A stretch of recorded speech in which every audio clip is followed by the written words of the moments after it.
Hi friends, இன்றைக்கி வந்து வீட்டில் இருக்கிற இன்க்ரீடியன்ஸை வச்சு எப்படி மயோனைஸ் செய்கிறது அப்படிங்கிறத பார்க்க போகிறோம். அதுக்கு வந்து நான் 2 எக்ஸை வந்து பாயில் பண்ணி எடுத்துக்கிறேன். பாயில் பண்ணும்போது வந்து கொஞ்சமாக சால்ட் ஆட் பண்ணி பாயில் பண்ணோம் அப்படின்னா எக்ஸ் வந்து பாயில் ஆகும்போது பிரேக் ஆகாமல் இருக்கும். பாயில் பண்ண எக்ஸை வந்து ஜாரில் ஆட் பண்ணிக்கோங்க. இதுக்கப்புறமா இது கூடவே 1/2 teaspoon salt, 1 teaspoon white sugar, 1 teaspoon lemon இல்லைனா வினிகர் ஆட் பண்ணிக்கோங்க. நான் வந்து இங்கே லெமன் தான் ஆட் பண்ணுறேன். 1/2 டீஸ்பூன் விடவுமே கம்மியாக பெப்பர் ஆட் பண்ணிக்கோங்க. இது கூடவே 2 பல் பூண்டு. ஆயில் வந்து சன்ஃப்ளவர் ஆயில் ஆட் பண்ணிக்கோங்க.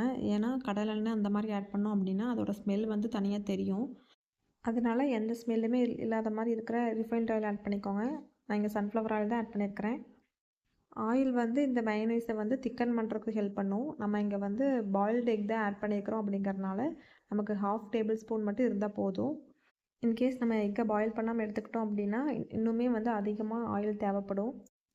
இதுக்கப்புறம் 3 டேபிள் ஸ்பூன் வாட்டர் ஆட் பண்ணி நல்லா கிரைண்ட் பண்ணி எடுத்துட்டிங்க அப்படின்னா நம்மளோட மயோனைஸ் வந்து சூப்பராக ரெடி ஆயிடுச்சு.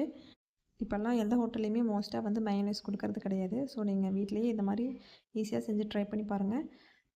இந்த வீடியோ உங்களுக்கு யூஸ்ஃபுல்லாக இருந்துச்சுன்னா வீடியோக்கு ஒரு லைக் கொடுத்துட்டு ஃபர்தராக நம்மளோட சேனலில் வர அப்டேட்ஸ்க்கு சேனலை சப்ஸ்கிரைப் பண்ணி வச்சுக்கோங்க. தேங்க்யூ ஃபார் வாட்சிங்.